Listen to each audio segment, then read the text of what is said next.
is Joy News Prime. Mental and all that. Thank you for joining us on Joy News Prime. My name is Israel.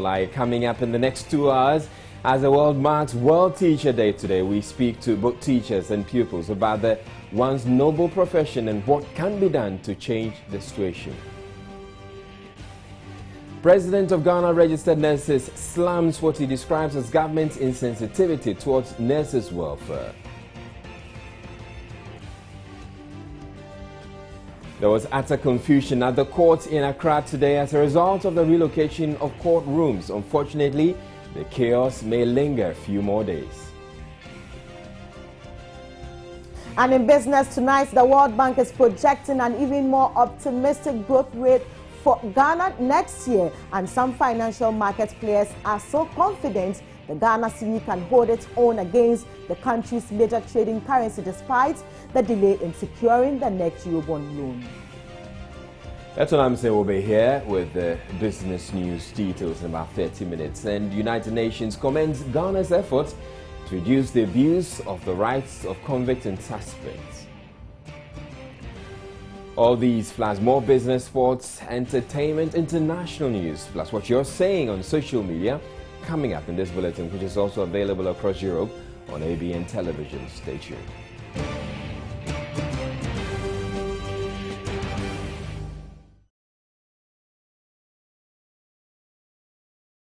Now, very first story, there was utter chaos in the courts in Accra today. This was because of changes being made to where the courts sit.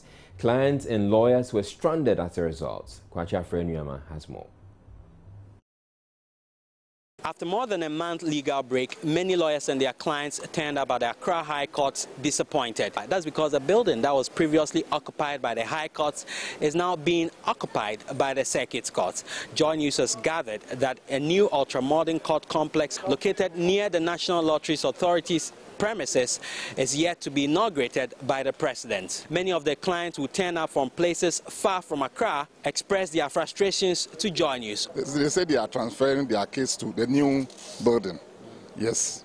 So we couldn't come on. I have a land case with somebody. The land litigation is a long process. So if there's an adjournment, it costs a delay and money, you spend the money and all these things. I'm from a Pokwas area. The legal cost is when your lawyer is supposed to come today, but you give me a day. The next time somebody's day, tomorrow is for somebody, not for you again. Then you have to shuttle the whole this thing again. They will give you a date. Also, you spend the money. You see, it's a time consuming. For the lawyers, they are petrol, they don't joke with it, you see. And next time when you come again, you have to pay it again. I wonder how it's taken, because the court is in recess for almost 2 months. They should have done all these things. The bureaucracy is too much here. So much. Some of the lawyers who spoke to Joy News, however, expressed mixed reactions about the development. There are cost implications for the client because each time the lawyer comes to court, he has to pay for the transportation. But these are little inconveniences we go through. It comes with the territory. Indeed, we feel for the clients because they have to go through the ordeal of having to dish out money when there are no results. We say justice delayed is justice denied. And courts may want to also deal with cases as expeditiously as possible. But these are matters for the judicial service. I, as a lawyer, my duty is to come to court, represent the interest of my clients. And definitely once there are cost implications for the clients, I would feel for the client. My only problem was that it should have communicated. I haven't heard it anywhere. Anytime a new legal year starts, it takes about a week or two for the court to fully settle. So I don't think it's anything that will adversely affect clients or justice per se. It's normal. So I think we have to improve upon it next time, maybe next legal year. During the legal vacation, whatever administrative work that needs to be done, it must be done within the vacation period. One thing is, however, clear. Many of the high courts will not be able to sit this week until after the inauguration of the ultra-modern court complex on Friday by the president. For Joy News, Kwacha Afreniama. The president of the Ghana Registered Nurses Association, Kweku Asante Krobia, has described as insensitive the posture of government and some stakeholders in the handling of matters relating to the welfare of nurses in the country. He spoke to my colleague Matilda Vomaga earlier. The coalition of unpaid nurses and midwives say its members were employed between 2011 and 2015 and have salary arrears covering more than a year for most of them. Some have received only 3 months' payment after working for more than 3 years. The nurses started an indefinite strike action on Monday to get government to address their concerns. The Ghana Registered Nurses Association says it is not happy at the way and manner government is handling the matter. Its president has described as insensitive the posture of government handling the matter. They are frustrated, and I want the Ministry of Health and the Ministry of Employment and Labour Relations to understand their plight, especially the Ministry of Employment and Labour Relations has been so insensitive to their needs, and the minister knows all about the road we have travelled, especially with the case of the psychiatric nurses. When you say insensitive? Well, he has been issuing threats that they will get them sacked. I don't know whether he has the capacity to do that. Well, but he can't do that. You know, this is a position he wants to take, arguably, which is on the flip side of things. It does not augur well for industrial peace at all. And he has to rethink the decision. Maybe he's calling for trouble because now the Mother Association is not in agreement with the aggrieved nurses involved on the strike action.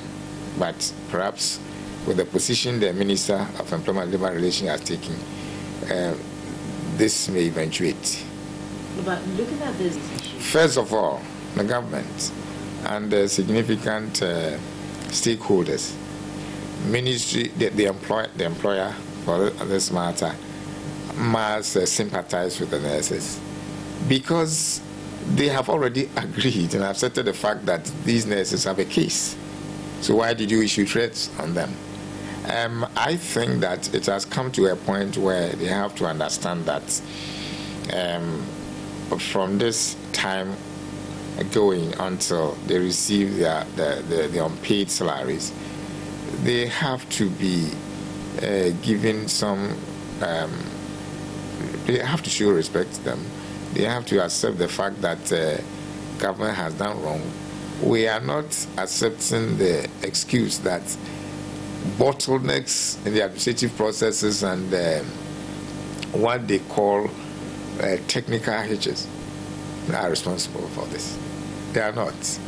The truth has to be told, and if I must use the term in quotes, they have to be pampered. Meanwhile, the impact of the strike is yet to be felt in some health facilities visited in the capital, as some members of the coalition refuse to join the boycott. Yeah, we are working. We cannot go on strike. We still have to work. Though it's like we are supposed to be on strike, but if I'm on duty today and I don't go to work, I don't come to work, it's going to create a vacancy. Okay, so in order to fill that vacancy, I have to come.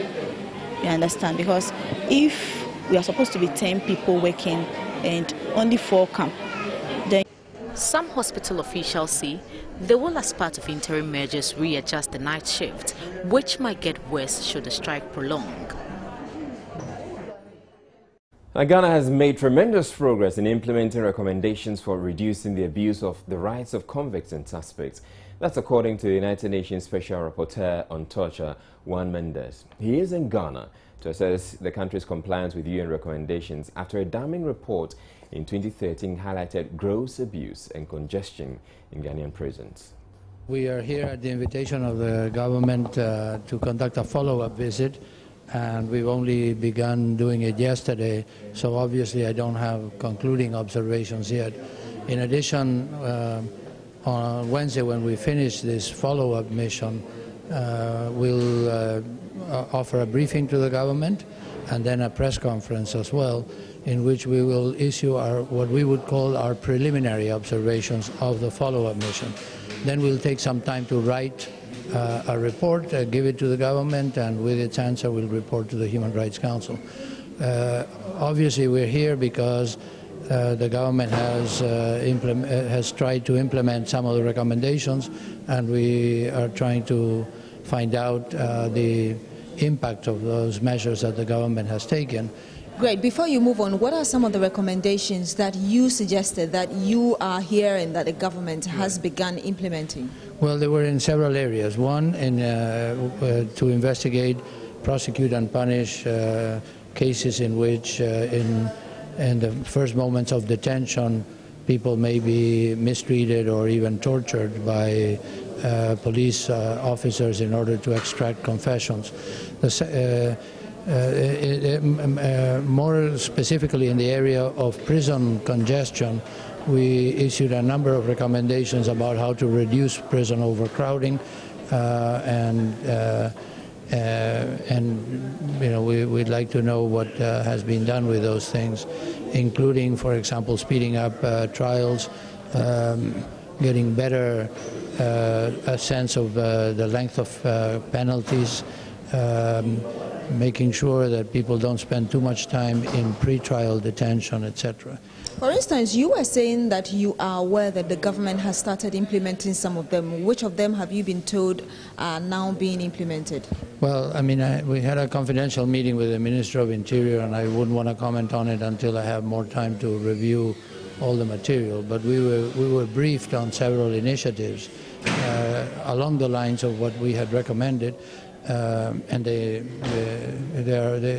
these are initiatives that have been publicized already in Ghana, so I don't have anything surprising there.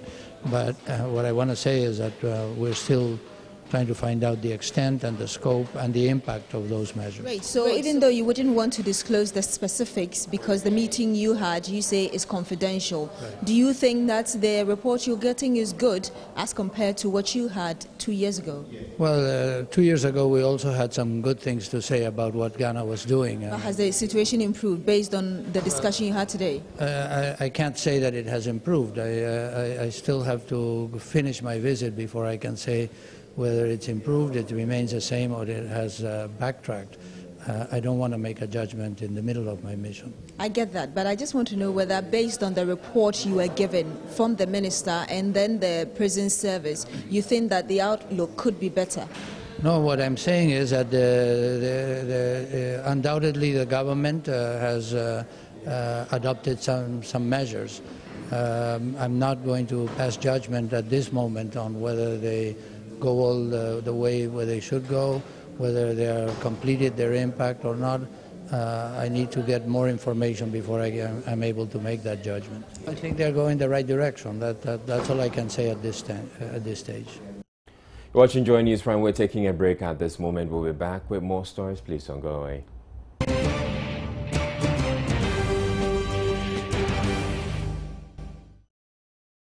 Watching Joy News Prime, Deputy General Secretary of the Ghana National Association of Teachers, Gifty Panbil, has criticized government's failure to provide land for the construction of educational infrastructure. She was speaking at a ceremony to mark World Teachers Day in Accra in the Accra West Metro area. Hannah Odame has more. Mrs. Ampabil also lamented that Ghanaian children, especially those at the kindergarten and primary levels, are receiving very poor educational foundation because many of them are being instructed by untrained teachers. When you go around, especially in the rural areas where it is difficult to get professional teachers, the temptation is to put people teachers at the nursery and the lower primary. My dear colleagues, you know, when you want to cultivate any crop, you make sure that you prepare the soil very well, isn't it? The soil for education is the lower primary and the kindergarten. We are appealing to educational management to ensure that the right qualified teachers and the right resources are sent to the nursery and the primary school, especially lower primary, for the right foundation to be laid for our children. Accra West Metro Chairman of the Ghana National Association of Teachers, Michael Kublenu, wants a special day to be set aside as a national holiday to recognize teachers. Play an important role in the development of the nation. But when it comes to Teachers' Day, it is just a selected few who are asked to represent the rest. I think that is not the best. At least the day should be given to teachers to at least sit as a family and then reflect on our activities. So I want to appeal to you, please, in as much as you can, let us fight for this day to be declared a national holiday for us. The best female teacher for the Accra West Metro received an LED television set, while the best male teacher will get a 50-kilogram bag of rice each month for 1 year. Best male teacher William Yita spoke to Joy News. When I was at Prince of Peace, I was teaching science, and you can trace the school to Kwashiman and check on the performance. You can also go to the Catholic unit where my manager is. Go and tell them that you want a report on the science performance from maybe 2007 to somewhere around last year. And you will see the kind of result that you have. Nobody has failed so far in science since I started handling science. My name is Hannah Odame for Joy News.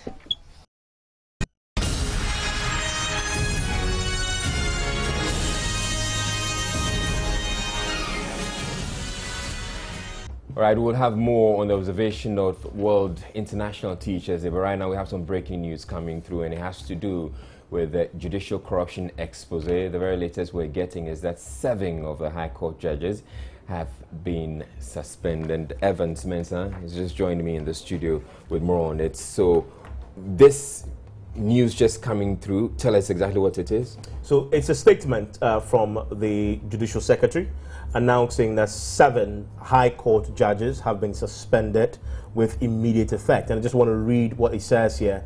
It says, on the advice of the Judicial Council, the Vice President, Kwesi Mr. Arthur, acting in his capacity as a President of the Republic of Ghana because the President is away, has suspended from office with immediate effect 7 out of the 12 justices of the High Court on grounds of stated misbehavior. Their suspension is pursuant to Article 146 of the Constitution. Then their names are listed there.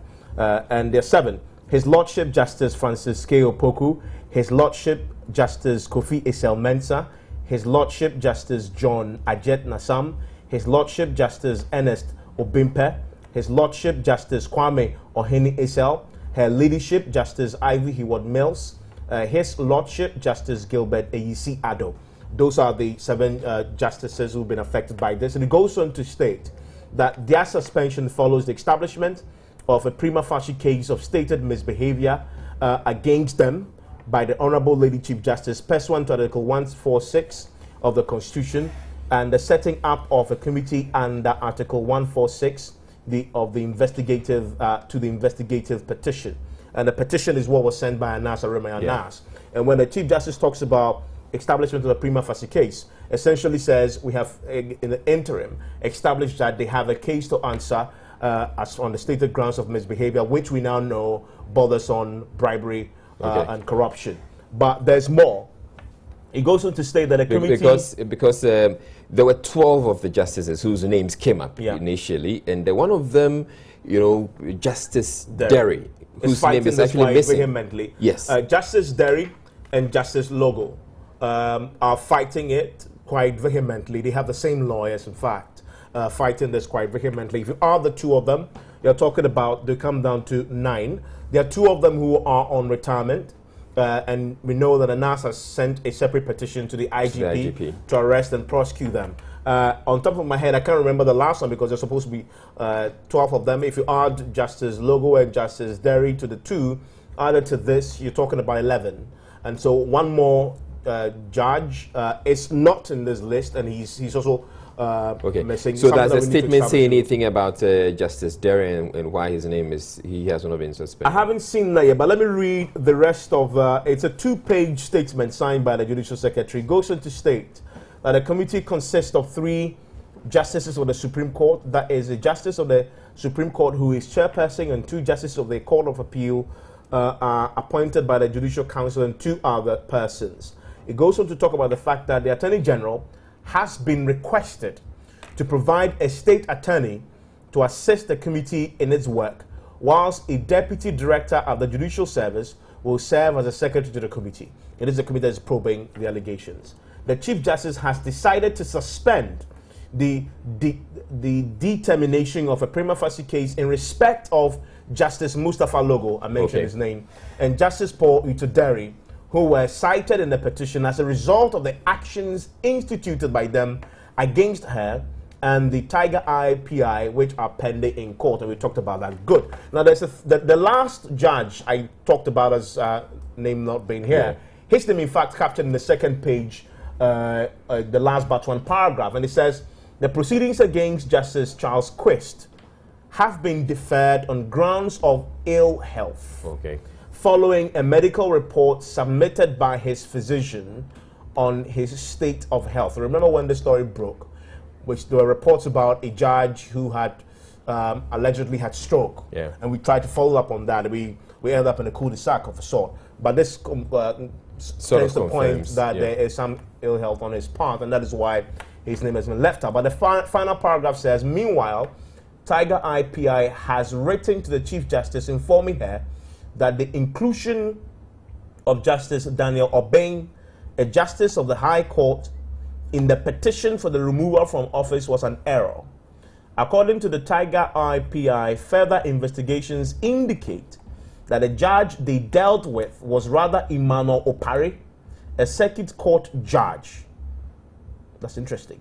Our records at the Judicial Service have confirmed that at the time the investigations were conducted by Tiger Eye PI in August 2015, Justice Daniel Obeng had been elevated to the High Court and transferred to the Northern Region, and it's signed by Justice Alex Poku-Champon, Judicial Secretary. In fact, this is a breaking news story. That is all right. So my understanding is that the 7 whose names have come up and have been suspended are people or judges who submitted themselves to the judicial process, that process initiated by the Chief Justice. Yes, and the other 2, Derry and Logo, have the same lawyers. They're fighting this, we know, in court, suing a lot of people. And the final one, Justice Quist, is just letting out of ill health. Action will not be taken against him, at least not for now, until I guess it's cleared by his physicians. Okay, thank you very much. And the breaking news that's reaching us is that 7 of the High Court judges whose names came up in the petition brought by investigative journalist Anas Anas in the Judicial Corruption Expose have been suspended by the Chief Justice. We're taking a break. We have more stories coming up. Please don't go away. Time for business, and Etonam says, good evening to you, Etonam. Good evening, Israel. What's coming up in business? Well, I'm sure you know that over the weekend, government failed to secure the 1.5 billion euro bond. We've had a lot of reactions. It wasn't clear whether that was really the case. The statement wasn't... Yeah, the statement didn't talk about it. It was speculations. But eventually they made it clear that we couldn't secure it. Yeah, we are unable to, because investors are really not confident in our economy. But World Bank is saying that they're projecting that by next year, our economy should grow for a little over 5%. So some good news there, Israel. Right. Give it to us. All right, now the World Bank is forecasting in its latest report for African economies that Ghana will record a little over 5% growth next year. The bank is basing its prediction on pick-up crude oil production and the current energy situation improving. Senior economist at the Ghana World Bank office, Felix Opong, has been explaining to Joy Business why the bank is projecting this rate for the country. Expect that Ghana will get back to its long-term growth of around 5%. And so if you look at the projections, we expect that growth is going to move higher than the 3.5 we're expecting this year. We assume energy crisis is going to be fixed. Some of that, we are going to have more oil. There are more explorations that are taking place. And so once oil is coming on board, once you are fixing the electricity problem, immediately you expect that growth is going to move higher. Government's decision to delay the issuance of the Eurobond until favorable market conditions might come along with some challenges for the economy. But what are the critical areas that could be the hardest hit because of this decision? George Yafi has more. According to the Deputy Minister of Finance, Ato Forson, it had to delay raising the $1.5 billion because of rising interest on previous dollar-denominated bonds issued. At the time we announced the roadshow, the Ghana 2023 and Ghana 2026 was trading at the secondary market at around 9%. This moved at the time we closed the roadshow to about 11%. Are you in a position to issue at that time to benefit the country? Obviously no. So it's about being extending, but not being saying that you have withheld. But for some economists and financial experts, the Ghana cedi might be one of the biggest casualties if the market conditions do not improve anytime soon for this $1.5 billion to be raised, because it was expected that the money coming in could help increase the Bank of Ghana's reserves, a development that could make available a lot more dollars to support the local currency. The central bank's dollar account could have increased by about $3 billion to $8 billion by the end of this month on the expected inflows from the Eurobond and the cocoa loan syndication. However, with this challenge, one does not know what will happen in terms of having enough reserves to meet the Christmas and January imports. Again, government was hoping to use some of this money to meet its financial obligations before the end of this year and also finance some projects outlined in the budget. So, with this delay, what will happen? Could government be forced to cut down its expenditure again because of the funding gap or hike tax rates to handle this challenge? Another thing the government was hoping to use the money for was to pay some domestic bond debts to reduce the interest on a short-term lending. For some economists, the delay could have some serious implications on the economy than initially thought. Some economists who also have been speaking to Joy Business have been asking, when will this market condition improve for the Eurobond to be issued? Will it be next week, next month, or next year? And let us also not forget that there could be some challenges issuing these bonds in an election year. And also the decision by the U.S. government to hike their interest rates before the end of this year could also have some implications on this bond. Meanwhile, some commercial banks' treasurers are upbeat about the city's performance despite delays in issuing the Eurobond by government. There are fears the city could start depreciating soon against the US dollar because of government's inability to raise some $1.5 billion. The inflow was expected to increase the Bank of Ghana's reserves to about $8 billion by end of this month. This would have gone a long way to stabilize the local currency. Director and head of markets at Barclays Bank, Komla Nyalete, spoke to Joy Business. For an advisor, if you go out there to raise funds and you didn't get it, it's not the end of the world. You just have to come back, sit down and strategize. Ultimately, if the government wants to get this thing going, the best thing he has to do is to fix the economy, is to make sure, and especially more so to make sure that the currency is managed properly and very stable, because it is a key issue why most of these guys don't even want to step into holding Ghanaian securities. I mean, for them to convert currency into cedi, to buy it, and it becomes so volatile, they can't price their funds properly. They are concerned that when they sell, they have to manage exchange rates, etc. It really affects what they can do. So I think that the government should come back, sit down, focus on how can we fix the economy without necessarily having to go and take on new debt. And once they get it stable, we can go back into the market and we'll be successful again. And the visiting Lord of London, Alan Yarrow, has admitted that recent reports on the economy by the ratings agency will affect capital attraction to Ghana. A lot of the ratings agency have recently painted a bleak picture about the economy. They have also put a high credit risk status on our economy. But speaking to Joy Business at the program organized by Barclays Bank on capital markets and development, Mr. Yarrow says there's a way out despite the challenge. It's still quite immature. I don't mean this as a criticism, it's a reality. And the international funds, we managed, as I said, it was about $9 trillion of funds from London. 3 trillion of those are international funds. But you're competing against a world which is desperately trying to increase infrastructure spend, just like you are. And so people got to understand that it's not about actually the Accra or even Ghana effectively looking attractive as a place of investment.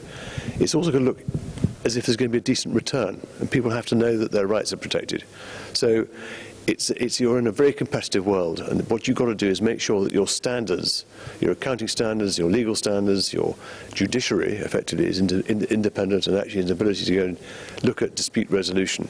These are all important criteria. After all, there's a fiduciary duty on the international fund manager to make sure that the rights of his investors are protected. It's very different between direct foreign investment or foreign direct investment, FDI, and investors.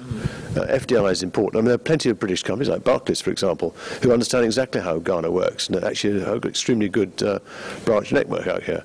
And they know the culture of the country, and they've been very successful, and I hope it's also helped Ghana develop. But people who actually are investors coming from outside this country and want to buy shares, they're competing in an international world. That's my point, quite simply. And Ghana's got to look, put it bluntly, people don't buy things because they're fair value. They buy things because they're cheap. They sell things that are expensive. And they want to know that when they see something that looks cheap, that they know it's cheap, and actually the figures add up properly. It is the governance points. There are issues here where a lot of changes take place in the course of the last 10 years, but I get the feeling that there's a bit of momentum has slackened off a bit. And I think it's important to make sure that momentum is driven forward. Global standards is what I'm saying. If you want to attract global money, you've got to offer global standards of accountancy, law, and that's both the legal advice and the judiciary. Speculations of a looming food shortage due to bad rains this year has compelled the Ministry of Agriculture to put in a lot more to support farmers produce enough to meet local demand. Agri Minister Fifi Kwete is confident government is up to the task to ensure that there's enough food. We're working to, for example, change issues relating to credit to the sector. We're working to be able to, with Ministry of Trade, to develop proper contract systems so that farmers will have a much more reliable market and demand side of their production. Then we can literally allow the production to rise, in tow. Because otherwise what happens is this: farmers produce, there is complete slump in prices, markets are not available, they are discouraged, they reduce their acreages. So we go into what we call a constant swing. So it goes up today, goes down tomorrow.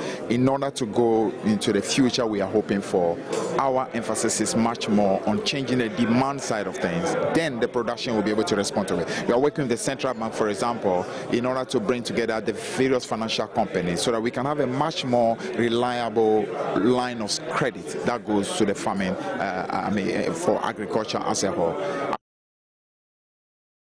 And that's how we wrap up with business. My name is Eton Amsey.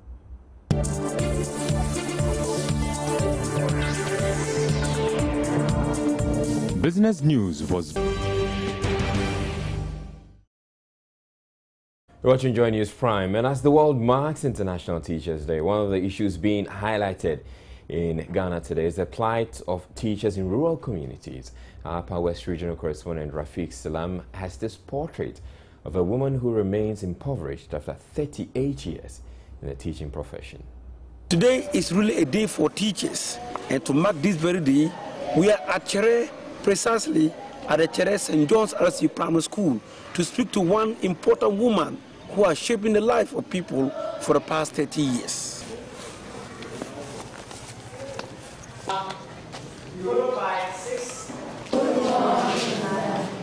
Yes, I'm here this morning to see how you are faring in class. And I hope every one of you is happy to have been brought back for the weekend. Am I right?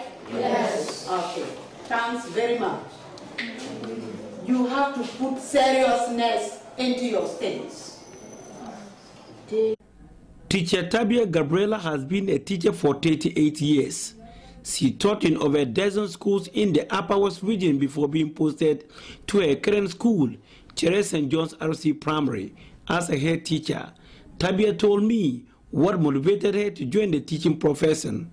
When I was sent to P1, my class teacher, one Mr. Luis from Nadole, he told me that I am going to be a very good teacher and that I should make it a point not to run away from school.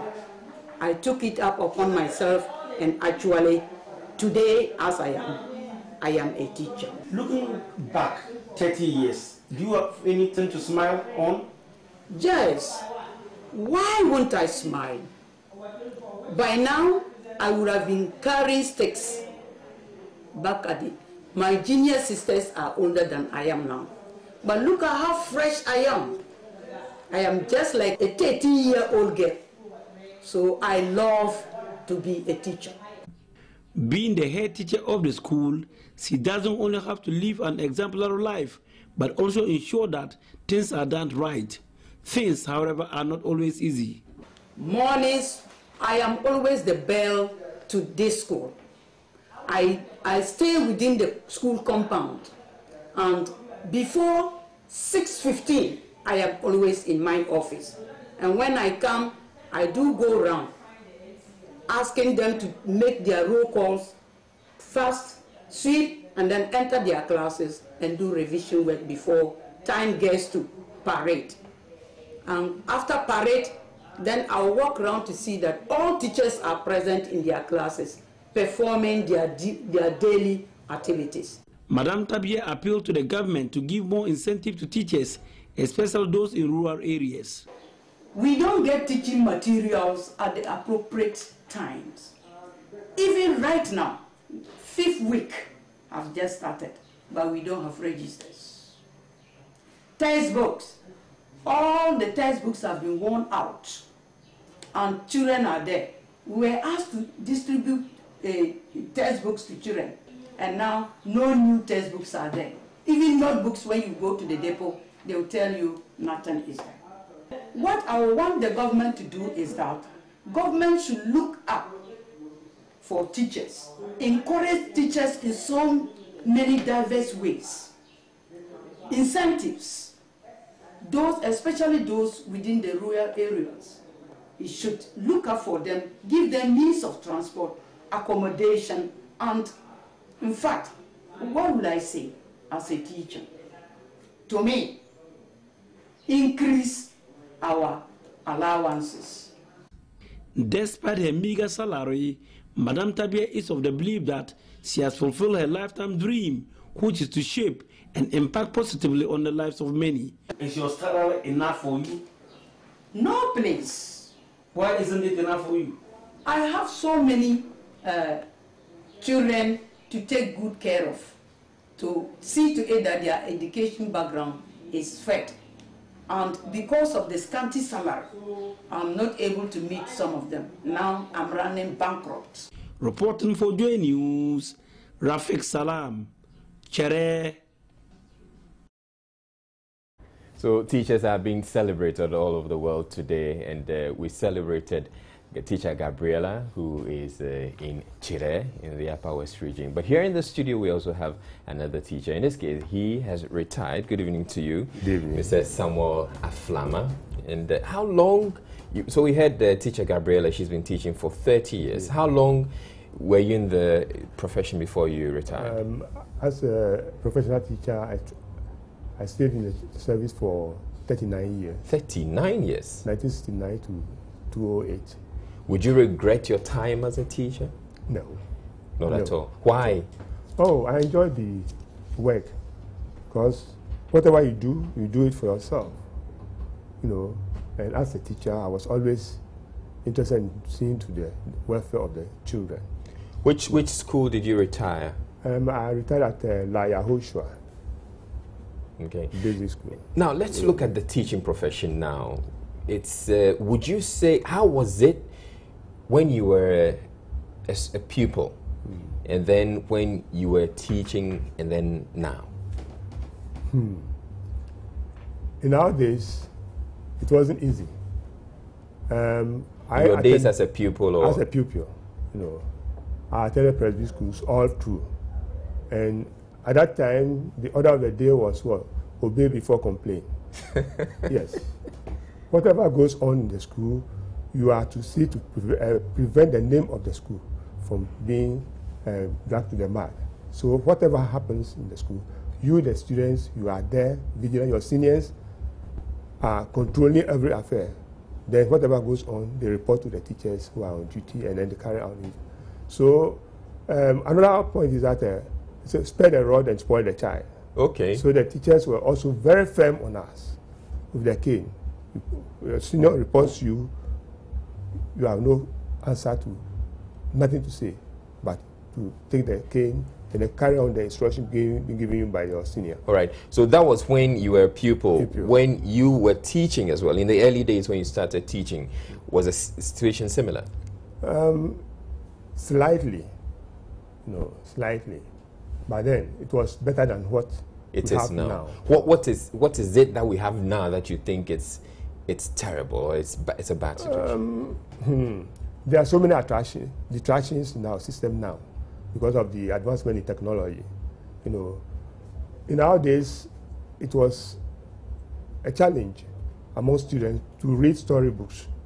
You know, our teachers would bring us the storybook. I think I was at Adam by then, and library books were carried from Accra in a van to the Adam, and they leave them with us.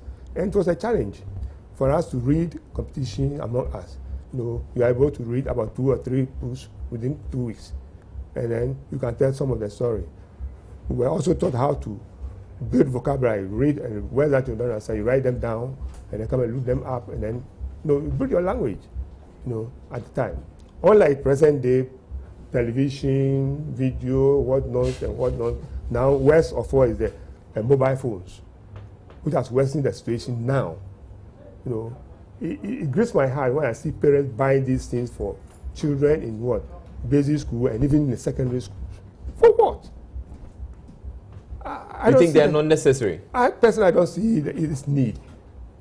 Because what is going on in the system now is as horrible as the word. You know, teacher will be teaching and they'll take their phone and they'll be playing game or watching pornography and be showing to their friends and they'll be laughing at them. Meanwhile, the teacher is seriously teaching. Would you say the teacher back then, during your time, it's better, or how would you compare the teacher back then and the teacher now? Are they better teachers or they worse? I would say they were better teachers. They were better teachers. Yeah. Would you say you were a better teacher than your teacher? My teacher? No. I wouldn't say I was better than my teachers because they were actually strict and they taught us with joy. They make things practical for us to understand. You know. Do you think there's a way we can improve the situation now teaching? There are a lot of ways we can improve. Such as? Me personally, with my experience, I normally try to have orientation for my teachers. The week in which we are reopened, we stay back and then have some orientation as to how to go about lessons for the week, for the term. You know, we all have the syllabus, and then we go through them, how to prepare your forecast, how to get this, how to get that, and then they sit down to prepare them, and then they start with their notes. So the teacher prepares well before coming to the classroom. You know. How about dedication? Dedication is another point. I would say the economy is whipping everybody. So people's attention are diverted to doing so many things. Many of the teachers are now businesswomen in the system. They are eager to close and then get to the market and then start selling because of the situation in which we are, the economy. Right. Well, thank you very much, Mr. Aflama, for joining us to share your thoughts about the teaching profession. But joining us, Latif Idris visited the Nima cluster of schools where he interacted with a primary 3 teacher and their pupils about the role of teachers in society.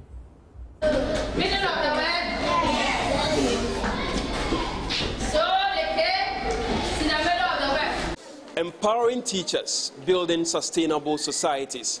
That is the focus of the United Nations in this year's World Teachers' Day.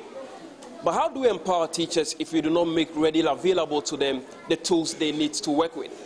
I'm at the Nima cluster of schools today to find out how teaching and learning is taking place.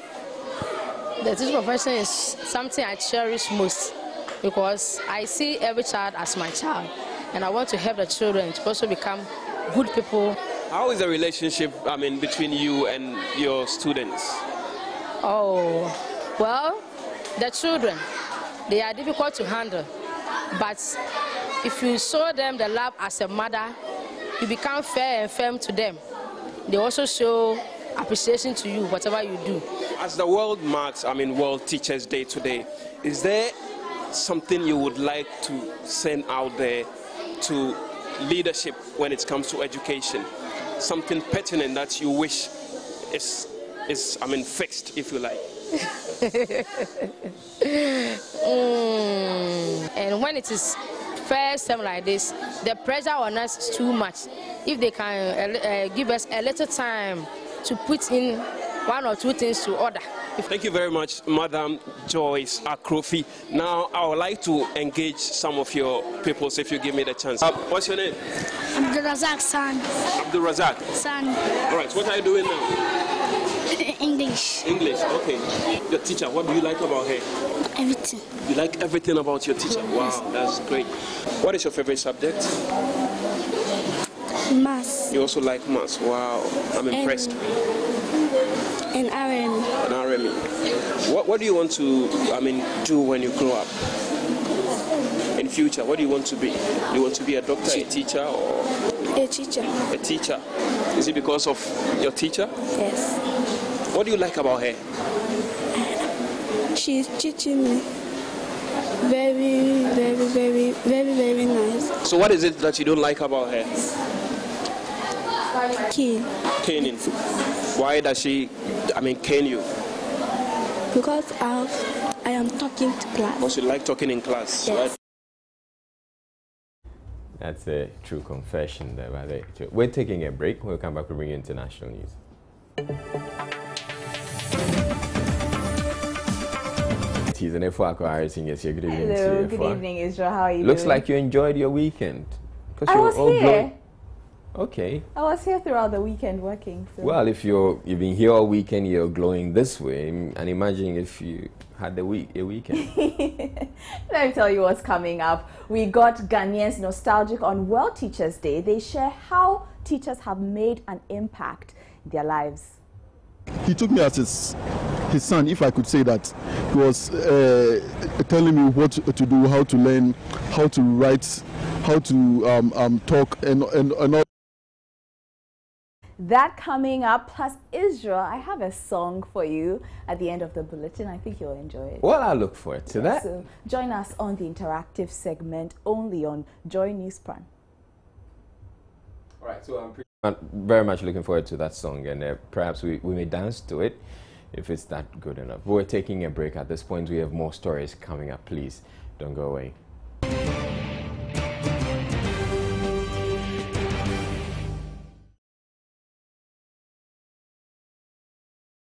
Welcome back to Joy News Prime, and our time now for a recap of our top stories. 7 High Court judges implicated in the judicial corruption expose have been suspended with immediate effect. As the world marks World Teacher Day today, we've been speaking to both teachers and pupils about one's noble profession and what can be done to improve the situation now. President of the Ghana Registered Nurses slams what he describes as government's insensitivity towards nurses' welfare. And there was utter confusion at the court in Accra today as a result of the relocation of courtrooms. Unfortunately, the chaos, we're told, may linger a few more days.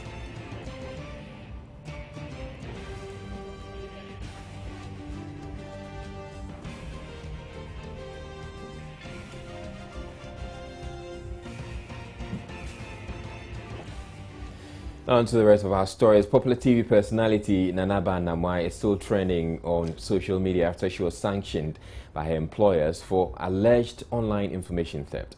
A statement signed by Chief Executive Officer of TV3 Augustine Dixon said with her actions on Twitter, Nanaba Namwai failed to uphold the station's virtues. But many have not taken kindly to the actions against the TV presenter, with some arguing that there should be a line between the private person and the public professional in front of the cameras. So where do we draw the line between social media usage and violating work ethics? Project Director at Pen Plus Bytes, Jerry Sams, joins us for more on analysis on this. Good evening to you, Jerry. Good evening, Israel. Right, so how do we ensure that you don't your employees don't run into trouble with social media? I think the first step that we need to set out is draw up rules, because the online community is now open. A lot of people are entering into it.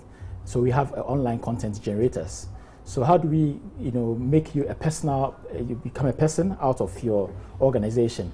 The clear line is that we draw rules, because at the end of the day, Nanaba created, for instance, Nanaba created a platform through being from TV3. So a lot of people communicate with her. They think they actually communicate to somebody coming from TV3. So then TV3 or the news organizations for journalists need to create online rules for them to refer to whenever they are there representing themselves even. Because at the end of the day, if I'm communicating with Israel and I know Israel's images or whatever she posts are inaccurate, the next time that Israel comes on air and is posting something up, I can't draw the line.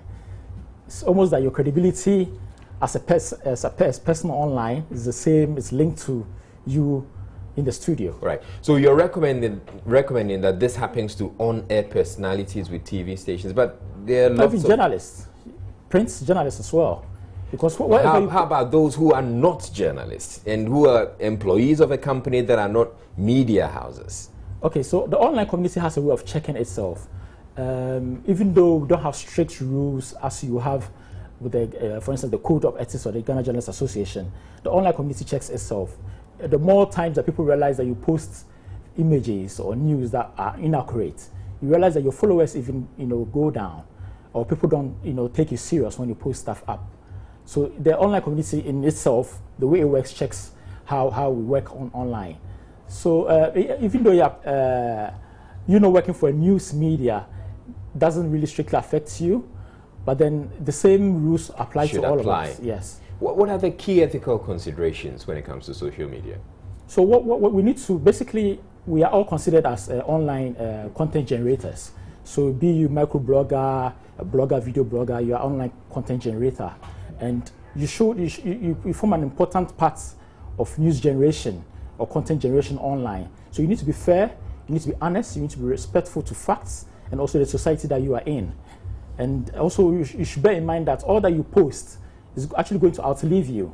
So the content that you post on a particular topic or subject needs to be factual at that time, so that even not those who are assessing it today only, but then in future, those who are assessing it also will find its relevance. So in that case, we need to be factual, we need to be honest, and also be cross-checking what we post, and give due respect where is supposed to be due, and also cross-check our facts. Yeah. What does Pen Plus Bytes make of all that has happened in the case of Nanaba Namwa, the fact she posted stuff, said online information theft and all that? What do you make of it? On the first instance, we think TV3 is going to be taking an extreme stance, because online communication is supposed to be almost not that formal, semi-formal. It allows for us to express our own personal opinions. But at the same time, it behoves on us to be responsible, because we have that platform, makes us powerful. You alone posting as a certain journalist, as powerful as a news media, because you can break news. So at the same time, it's for us to be responsible as we have this platform. So I think what it does is brought the conversation that we need to create ethical guidelines in posting online, the same as you have in a newsroom, or do we leave it open that people can just post whatever they have and defame people as they wish and when they wish. So for us, it's a good step for us to discuss this subject of ethics online. Okay. That people are actually hiding behind the scenes and defaming people and all that. It brings out the conversation that we as a nation actually to discuss it and find a way of moving forward with it. All right, thank you very much for joining us to give us those insights. Last week we brought you the sad story of a 2-year-old boy whose fingers were burnt with a hot iron by his caretakers in the Ashanti region. The case has once again brought to the fore issues of corporal punishment and social protection in Ghana. Sociologist Dr. Peace Mamle Tete tells Joy News such abuses continue in Ghana because of how society perceives children. She first spoke about her reaction when she heard the story of the traumatized toddler in Kumasi. Well, I heard the story. I think it's very sad and it's worrying. Worrying personally because I have a 2-year-old son, And I'm just imagining that this could have happened, this could have been my son. First, my issue has to do with the biological mother, but then it comes to the issues of women's empowerment. If this woman had a job of her own, could earn some income, I don't think she would have allowed somebody to take her child from her that easily, right? So it comes back to, if a man says, leave my child with this couple, if she had a job, she could have taken care of. So it comes back to we empowering women economically. We know that these days society is becoming increasingly nucleated, right? In times past, it was extended family system. Everybody took care of everybody. Now it's just me, my spouse, and my children. Nobody is really looking out for other children, which is a challenge we are having. So it brings the question of, didn't she have any relatives, a mother-in-law, a sister? Exactly, because from what she said, the interview I listened to, her mother wanted to keep the child. But because the boy's father said, leave him with this couple, she did. Right? Then it comes back to the economics of it. Does a mother-in-law or the grandmother have the wherewithal to have been able to take care of this child? But I think that to some extent they were not very proactive when it came to the care of this child. We are all increasingly becoming bystanders in society. It's a situation like the fancy say, there is zinifiasem, right? So even when neighbors see things, abuse happening to others, we all look on and minding our own business, and that's the sad part. I don't think this boy was in school, but if he was, the teachers may have seen that there's something going wrong, because apart from the fingers, there's been other reports of other marks all over his body. Some teacher should have seen something. In some other parts of the world, it takes a teacher to report such issues, right? Or some people within the neighborhood should have seen that something was not right, and somebody should have said something. So it comes back to what you call the bystander effect. Everybody's just looking on and not intervening in situations of abuse. But why wouldn't we be bystanders? People are thinking, if I go to report, what would happen?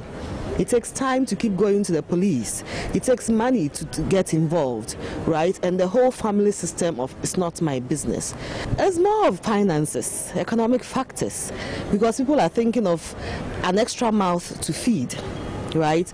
An extra fees to pay. It's much more of an economic thing, but I think it's some kind of socialization to it. But then there's also an issue of institutional failure. The police got to know this, and so far I think that they have also not handled this very well. I don't know whether we should lay the blame totally on them, or it's because we haven't equipped them to be able to do their work. We're taking another break. When we come back, we bring you entertainment with Miss G. Please stay tuned. Time now for entertainment. Miss G is here. Good evening, Miss G. Good evening, Israel. Yeah, how was your weekend? Oh, packed, but I enjoyed every bit of it. I did. Okay. Yes, what made it so enjoyable? Oh, I was working all through, but you know, sometimes you can work and still have fun while I was working. You know. So okay. That was one. I see. All right. We're taking a quick break. Apparently, there's an issue with your microphone. We'll come back and fix that. Please stay tuned. All right, Miss G, talk to me. I'm sure you can hear me now. Okay, yeah. Uh-huh. The director said they can hear you perfectly, so that's just fine. So yeah, you were telling us about your weekend. Okay, let's move on from the weekend. We can discuss the weekend after we're gone off air. You know, because you're supposed to even take me out. I forgot about that. You know. Because you said you were working. You were busy, so... yeah, we'll make it another time. Let's get on with KKD. Yeah. What's up with my man? You know, KKD, the finest, you know, like we always call him. You remember the scandal or the issue that he had been allegedly, he had allegedly raped someone and all that. You know, after the incident, we caught up with him at the Nyack Fashion Weekend, and he's been speaking about how the public has been reacting to him after the incident. And he tells us that, look, forget it. You think it's negative publicity for me? No, it's not. You know? Really? People are rather showing me much more love than they did before. Much more love? Yeah. Oh, wow. I like to hear that. Public perceived you ever since that? It has affected the brand KKD. People have become kinder to me. People have become more embracing of me. And I think another thing that has it's done for the brand is redirected the energies of the brand towards those who want to help us soar. no matter how good you are, no matter how brilliant you are, there will be those who will be your detractors. You can't focus on those. You must focus on the good things that you can do, the good contributions you can bring to society, and get on with it. Because I've told my children, my son is now 21, my girl, he's working for Tom Ford, and my daughter is 19 now. She's in second year at university, studying political science and international relations. And I've always told them, in this life, there's only three things. You want to please your God, you want to be well, and you want to be happy. And I think I'm on track. Well, I mean, I like the fact that he seems to be putting it behind him and moving on and saying that it's affected him positively. Yeah, we hope that's really the case. But you did notice that he's toned down. This is not the KKD we know. This is not the finance. Well, maybe because it's affected him positively. Probably that's the positivity he's talking about. Anyway, right. So you remember from KKD, we go to Kiki. Yes, Jan. Kiki Jan. Of course, you remember the man Kiki Jan. He was a keyboardist with the CBSA band. He died in 2004, and we hardly hear people talk about him. Apparently, his sister Gugu Nunu tells me that she set up a fund or a foundation in his memory in 2005. But yes, but she has been laid back with all that has to do with the foundation. But this time around, this year, she got some partners on board and decided to put up a concert for him at the Alliance Française. Let's hear his sister talk about the essence of the foundation. Right. And the aims of the objectives of the foundation is to try and get people away from drugs. We have advocacies, social talks, and so on to tell the young people about how to stay away from drugs. Because Kiki was an icon. I mean, he rose to the heights, but then the drugs destroyed him. Vocals over here. It's about to get live. Cena, what happened? You used to call me on my cell phone. I mean, I did. See, now when you leave my love. I think I lost my phone. You call me on my cell phone. Yeah. Right, so there was a manifest and all of them performing at the event. It must have been But before we even go to the performance, his daughter, who is an entertainer as well, she's called Vanessa Jan. She was at the event as well, and she's been talking about the fact that, we didn't see Osibisa or any of the reps at the event. So we asked her, how come they are not here? They didn't invite, they didn't invite them? She said, I haven't received any support from them since my dad passed away. Have you received anything from the Ghanaian Music Association as a music guy? She says no, but I'm not even interested in receiving anything from them anyway, because I don't want to thrive on my father or bask in my father's glory. That's what she tells us. Let's listen to Vanessa Jan. In regards to them showing me love and being there for me, I would always say Reggie Rockstone and his wife Zilla Rockstone from day one. When they found out who I was, they've always been supportive of me, and they've always been a hand away, is that what you say? But they've always been there for me. But no, for me, I've never been the type that I'm waiting for anyone to come and say, oh my God, you're Kiki Jan's daughter. It's fine, How did your father affect you? In what way? I think affects me, I don't think in a negative way. I think people expect it to be negative because of how he was overshadowed. But I think for me, it's just knowing that he was so passionate about what he loved, and it makes me want to succeed and be better at what I do. And I know he's there, but trying to reach somehow his height. Well, we certainly will wish her all the best. Sure. In whatever she wants to do. Sure, and may Kiki Jan continue to rest in peace. In perfect peace. Yes. And, we were talking about performances earlier. So Manifest was there.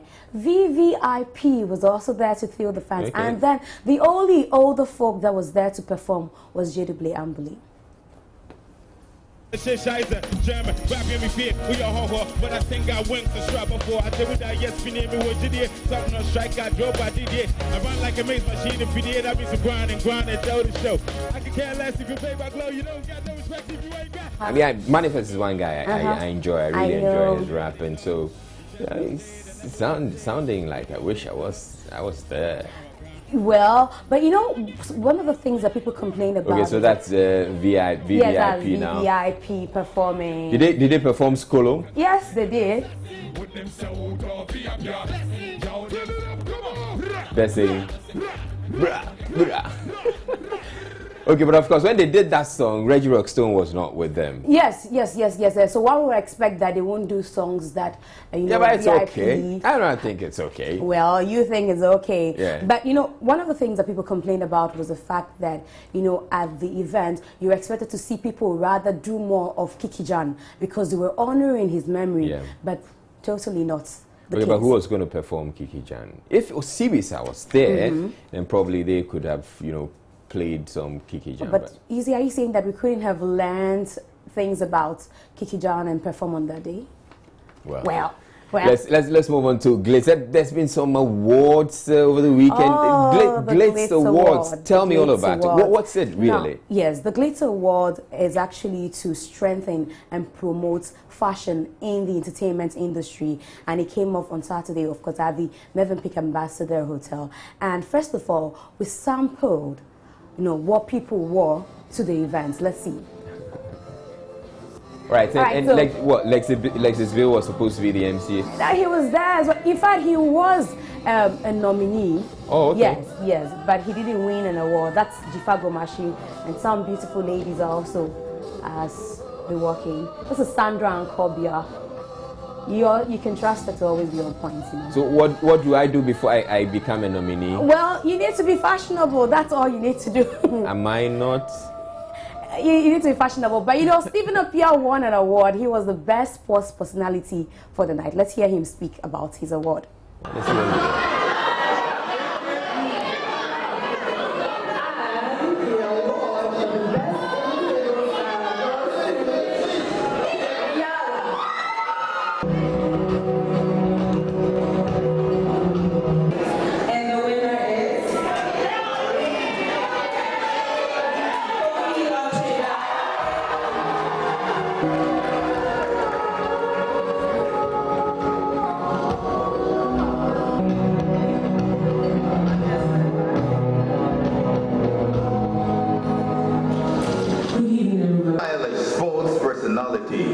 Goes to El Capitano.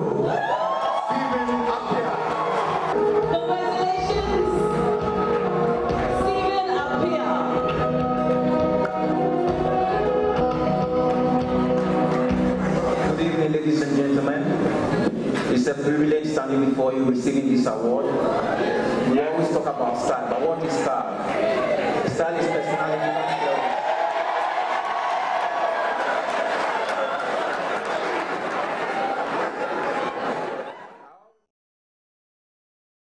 Who got the best dressed TV personality? You know, there was a part I was waiting for Stephen to say. He says that I always tell my friends that I don't know much about fashion. I am just a dresser. I am just a dresser, you know. All right. Israel. I'm saying Israel. Israel. Okay, who won the best dressed TV personality? Best dressed TV personality. Yeah. There wasn't a category like that. It was why? No, but they did for radio. No, there wasn't a category for best dressed TV personality. But are you? What are you? Are you a dresser as well? Well, I'm not a dresser. I'm a news anchor. No, but it was time for Yvonne Nelson to pick up an award, and it was Ramsey Noah that was doing the presentation of the award. And then we saw a male Yvonne Nelson come up stage to pick the award. Really? That's weird. Yes, we did. It says Nelson Mandela. Ramsey Mandela. Nelson Mandela is there. Oh, you go Nelson! Come on, stand first. He's out of town. He's out of town. And you are? Against Nataka. What? Against Nataka. What are you about?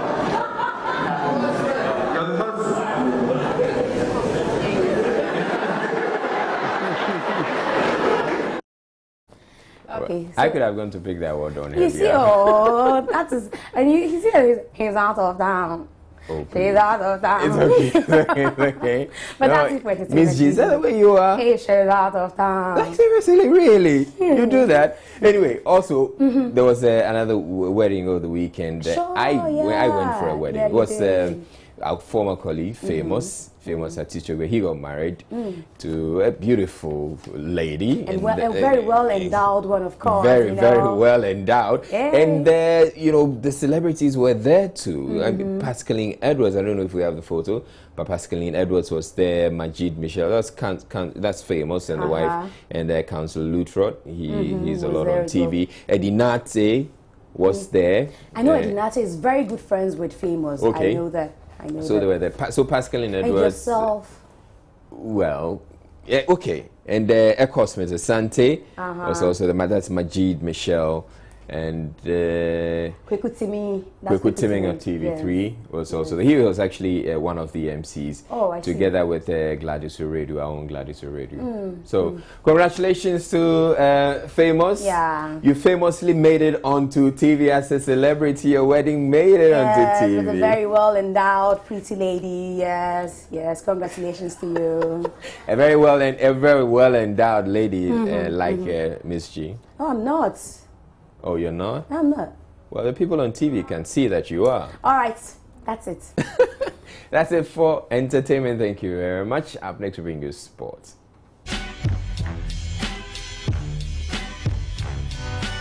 Entertainment news was brought to you.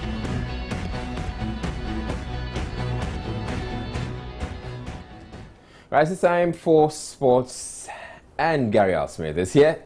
Hello. Yeah, I think it's fine to say the sacking season in the EPL has started because yesterday we had Brendan Rodgers go. Do we know who's taking over from him? Everybody knows it's either of two people: Jurgen Klopp, former Dortmund, or Carlo Ancelotti, former Real Madrid. Okay, so I was monitoring some conversations about it, and I'm told that what I'm hearing is that you can bring in a new coach. But you may still have issues, the issues that Liverpool had. It's the same personnel. Yeah. It's the same personnel you are going to work with. It's either you inspire some confidence in them. Who do you think is next? To be sacked? Yeah. I don't know. It's definitely not Jose. I don't think so. Why don't you think it's Jose? No, it's too early in the season for that. Yeah. Especially for, track record. I think I really doubt. Do you have anything coming up about Arsenal whipping Man U? Yeah, it's 24 hours. More than 24 hours old. So in terms of reactions, we might have something. But we do have something about Jose Mourinho. All right. So the sport now is powered by the Joy Sports team. Hello, I'm Gabriela Smith.